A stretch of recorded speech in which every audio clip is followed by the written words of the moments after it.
Kill. Anderson Kill focuses on representing policyholders. And it's a fascinating side of the business. So if you're a hotel owner operator, you're a policyholder, and they help you recover claims. And since COVID, they have been exceptionally busy. Is that an understatement? A little bit. But as I mentioned, our original speaker developed COVID, sadly.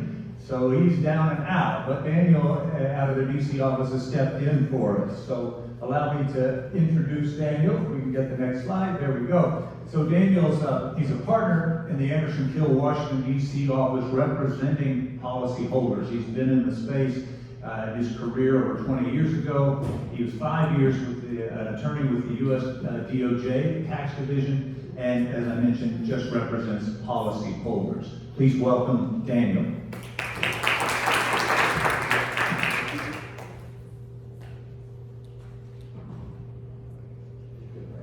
Thank you very much for that introduction. Yeah, my colleague Dennis was supposed to be here. We've been colleagues for a very long time, but we all at Anderson Kill regularly speak on these topics. So he just sent me his presentation, and off I went. But here's a just quick summary of what we're going to try to cover today. There are a lot of slides in this presentation. We probably won't spend very much time on all of them just because of this being a 20 to 30 minute presentation. But if you guys have questions, please, one, ask along the way, and don't be afraid to ask me afterwards. If I rush through something you actually would like to know about, if it's in here, we know about it, and hopefully you can answer the question. We represent entities in the hospitality industry all the time. Every time there's a big storm, we have lots of coverage claims that come out of that. This industry, as I'm sure you're all more well aware than I am, was hard hit by COVID. We have D&O claims that come out of this all the time, and now we're seeing things like civil commotion, which we kind of left in there as a funny way to put it, but some of the policy language that is in the political risk area is morphing with post-COVID as well as unrest in other countries, and that's having an effect on entities that have any property or existence really, and foothold in other countries. And supply chain is another one that's developing into much more of a risk than had. We'll talk a little bit at the end. We like to end with tips and things that you guys can take home. That's a little bit of the evolving claims environment slides are about. I'll probably cover those quite quickly because we're nearly out of time. So weather events and climate change, if you've been in the industry for a long time and are familiar with insurance coverage claims at all, you've probably dealt with some of this. Some of what we talk about is how to avoid and mitigate risks. These are pretty difficult to avoid. If one is coming at your property, you're stuck, right? But what you can do is get ready in other ways. Part of what you can do to help yourself is understand what coverage you have or what coverage you don't have, which could be the most important coverage beforehand. And work with the broker, work with the risk manager if you have a risk management department, and figure out what you have. I won't hit every single one of these bullet points, but every single one of these bullet points represent issues that we've actually had to deal with in real life claims, and many of which, if not all of which, we've lived. Named storm deductibles is a big one these days because the news and all of the federal agencies all around DC love to name storms, right? And so before, we used to say, well, it wasn't a full-blown hurricane, by the time we got here it was something else, and we could all argue about that, so the insurance companies say, great. Has a name, we're going to put it in this bucket. So the question is, what is your named storm deductible? Is it 10 times higher than every other deductible? Is it an exclusion and not a deductible? Things like that can become very important. Another one for lawyers, right? This is a group of lawyers. Anti-concurrent causation. What that means is, very simply, to us, when the storm hits, there's wind, there's rain, there might be electrical explosions, right? There may be a fire, there may be other things that happen. To your insurance company, there's wind, and that's over here, okay? And then there's rain, that's something totally different. Then there's water that fills up the basement of the property, that's also totally different. By the way, no matter what, they're gonna say that's excluded, and it's flood, no matter how it got there. And then there's fire. And what the anti-concurrent causation says is even though those are all different causes of loss, policy. If any one of them is excluded, no coverage, period, end of story.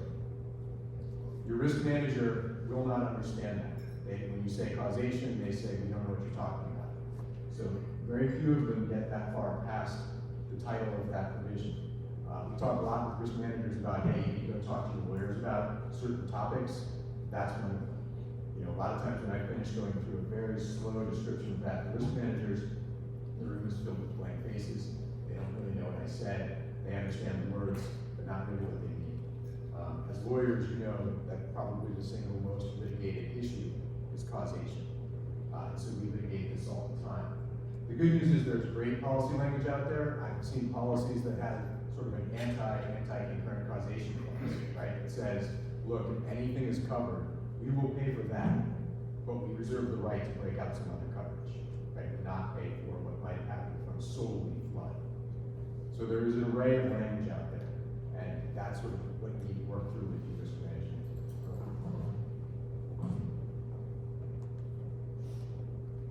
Valuation is another issue to keep track of. A lot of times the risk manager says, great, we've got coverage.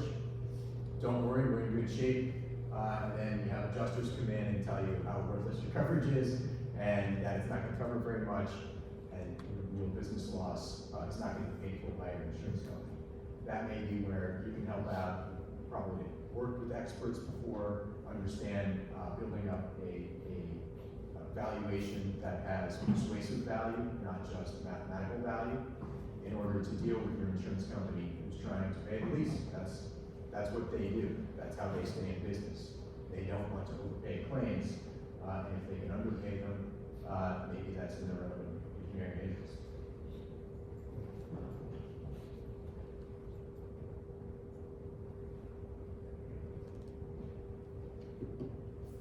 All right, assembling pieces in advance is very important. When that weather event hits, you're at your most vulnerable point, and you may not even be able to access people or property that is the most affected portion of your claim.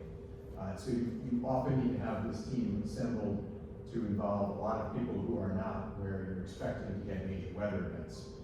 That seems pretty straightforward, and maybe when we talk about it now, easy, but you'd be surprised how many companies don't actually really do that, and at the time they need to get a lot of information together, they're not really capable of doing it. All of the different roles that are listed here can be very important depending on the extent of the damage. You just have a property that has some water damage and shut down, maybe you don't need every last one of these people. But if you have real structural damage that's caused, which we see all the time, and if you have damage that is caused over the course of a number of days, perhaps after a storm, that not only is going to get into causation issues with your insurance company, but you're going to need very expert consultants, whether they're building consultants or construction consultants or just straight up engineers, to help you deal with adding up what the cost is to replace and repair. Another thing that comes up all the time is where we see historic buildings or buildings where the building code has changed, and in order to replace that, you're going to have to get into a whole new set of compliance codes in order to rebuild your structure. There's coverage for that. It's called DICC coverage. It's probably subject to a sublimit. It's probably a coverage extension. That doesn't mean it's bad, but that means it operates differently under your policy. And you're probably going to need one of these people to prove to your insurance company why that coverage is implicated and should be paid in full. So it's something to keep in mind. Your broker can be very useful, and risk managers have a built-in relationship with their broker. And sometimes that's great, and sometimes they need a lawyer to come in and say, we need to push the broker. I know you have to renew the D&O coverage next week, but right now, we need property policy coverage. Okay, so they may need someone to come in and, whether it's good cop, bad cop, or just putting out the argument to the broker to explain to them how hard they need to push for coverage, that may be another role that falls to the law firm or to the in-house counsel. We play that role often, is where I was headed there when I said law firm, but it can be played by in-house counsel as well.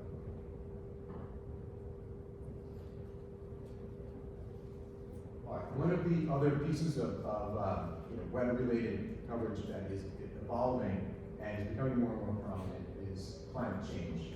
And there's a lot of political views out there about this, but the reality is there are a lot of lawsuits out there about this. And it's affecting more and more industries. It started out with a lot of industries that were in the type of industry that was viewed as not being very green, whether it was in a big industrial type of refinery type industry, mining, things like that, but it is spreading out significantly.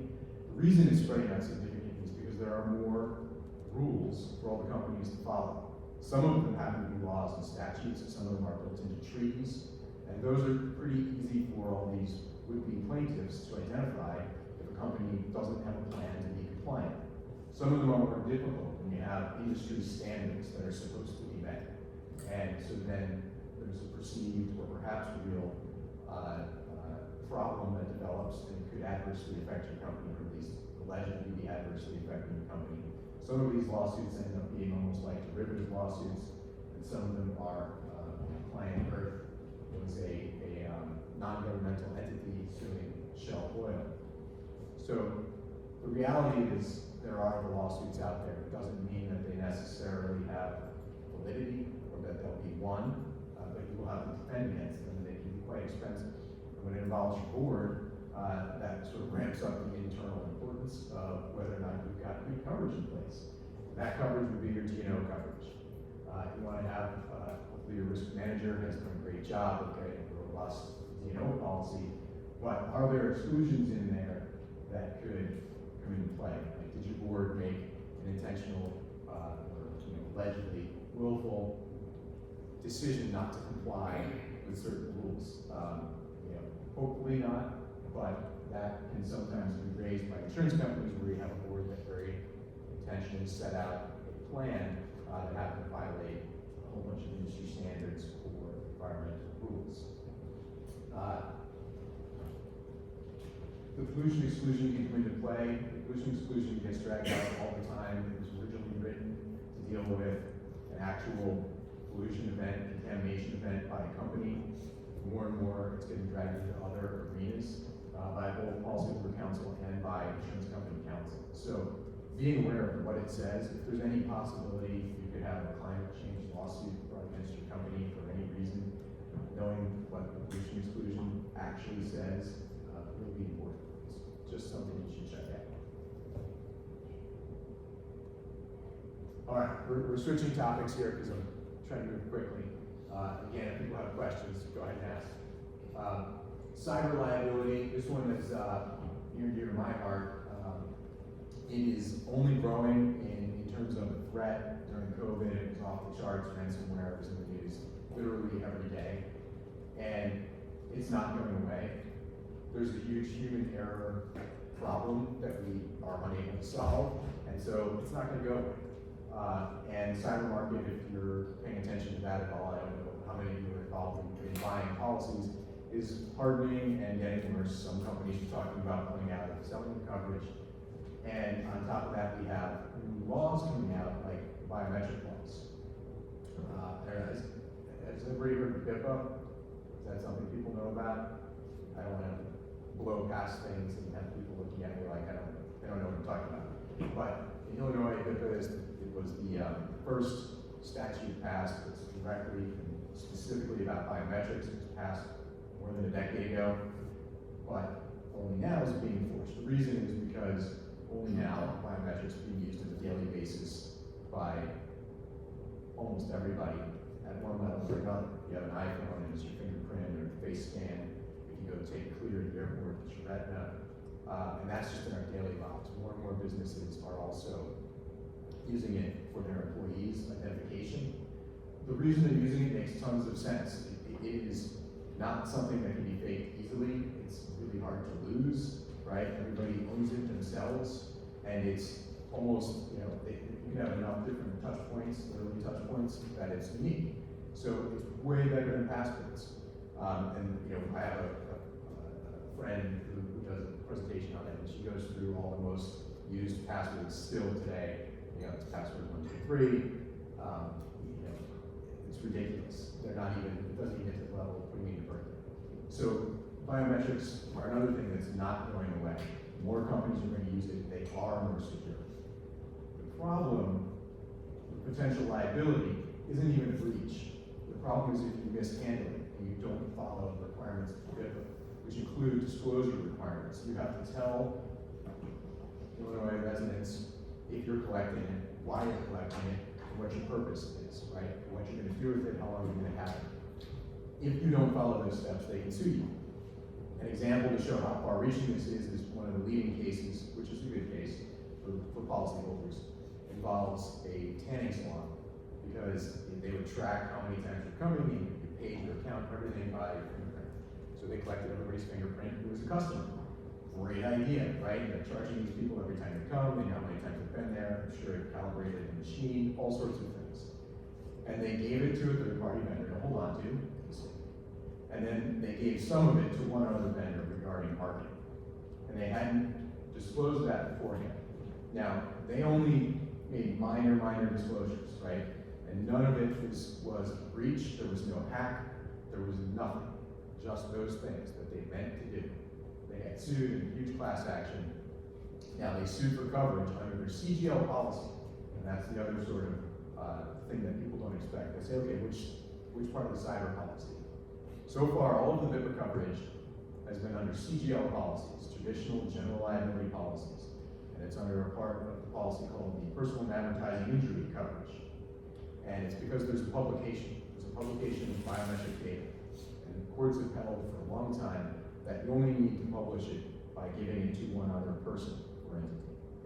And providing a database to someone else was held to be publication. It's been held to be publication several times. Now, this is statutorily driven, and there are exclusions out there in CGL policies for certain types of statutes, like the Anti-Spam Act and the TCPA. Those are in almost every policy, they're form-based. In Illinois, so far, the coverage decisions have been great.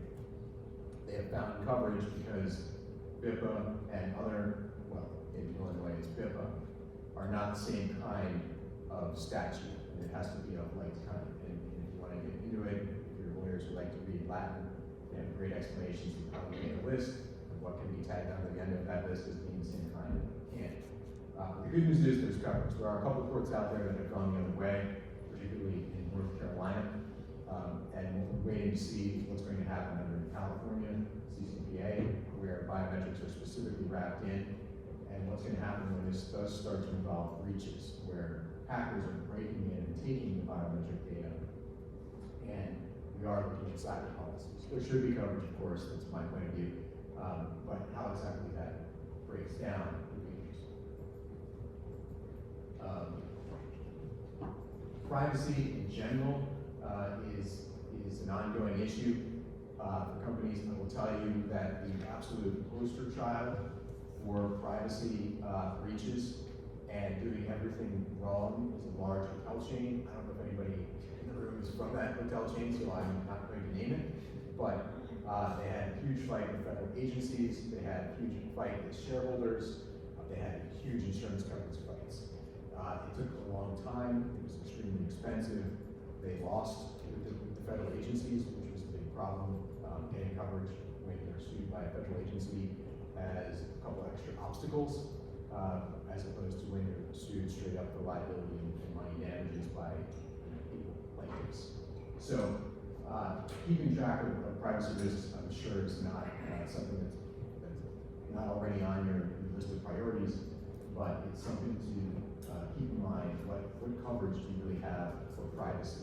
Right now, those BIPA cases are all really about privacy rights. That's the purpose of those statutes, and it's falling under CGL, which is great.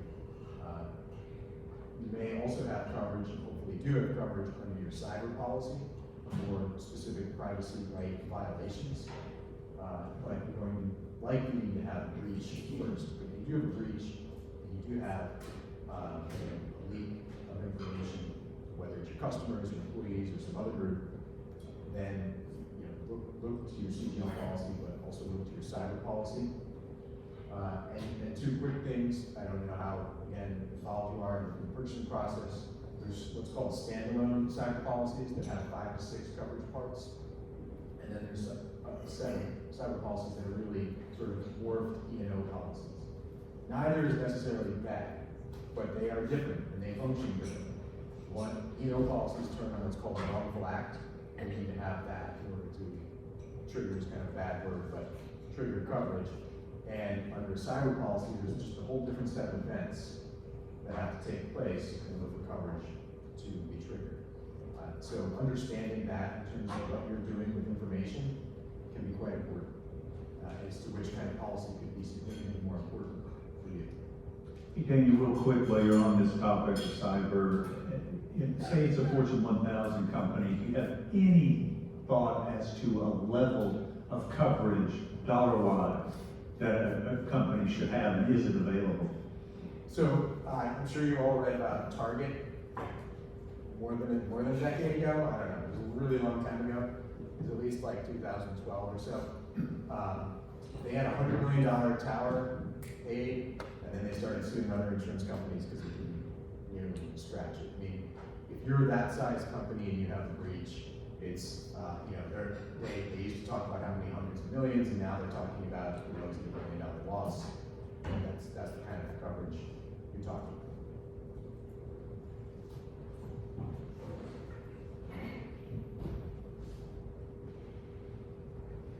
I covered a fair amount of this already. Illinois, Texas, and Washington are leading the way in biometric-specific laws. New York is on their heels. California, everybody is expecting to take a position that what they already have on the books totally covers this and does everything those laws do. We'll see. And there are a number of other states that have pending laws. I think there's like 30 plus states that have laws that haven't been passed yet, but are proposed every year, and it's just a matter of time before they get passed. This goes back to the point I made earlier about statutorily driven risks. There are exclusions out there to be careful of, but also understanding risk. Your risk manager may or may not have a full understanding of what those risks are in terms of assessing whether the coverage is there or not, and so making sure that they understand what the risks are that your company at least potentially faces can be a pretty helpful process to go through. Understanding which state you're operating in. You have people from all over the country staying at your locations. Maybe that's just something where you assume it's all 50 states.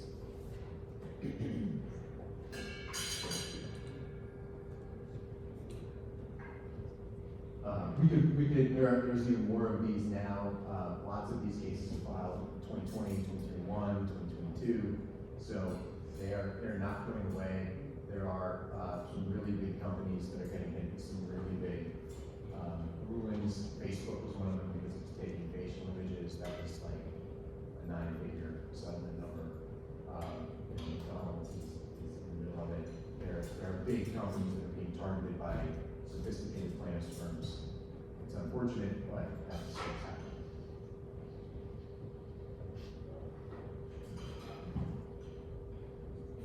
All right. I guess I was moving right through some of these slides ahead of time. But,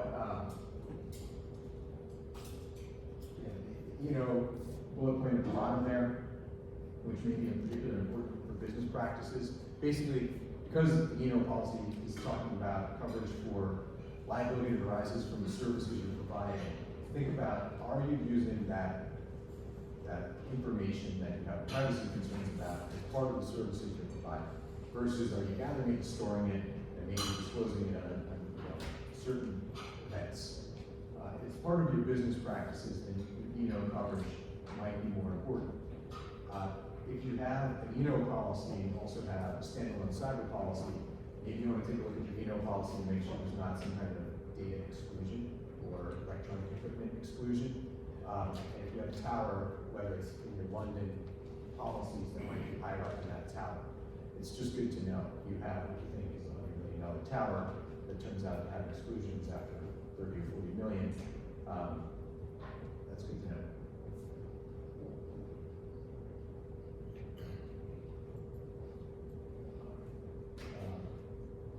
These are some exclusions that can pop up. Regulatory only coverage. Hopefully, if you have that, you're fully aware of that. It's a very specialized coverage. You're covering certain risks that can cover get coverage for, but it's not gonna cover everything else. Wrongful collection can be an issue, and that can be received in the BIPA world and biometrics world, where you have statutes talking about whether or not the collection is proper. If it wasn't fully disclosed ahead of time, then it may not be proper, and you may end up not having coverage, full coverage for the allegations.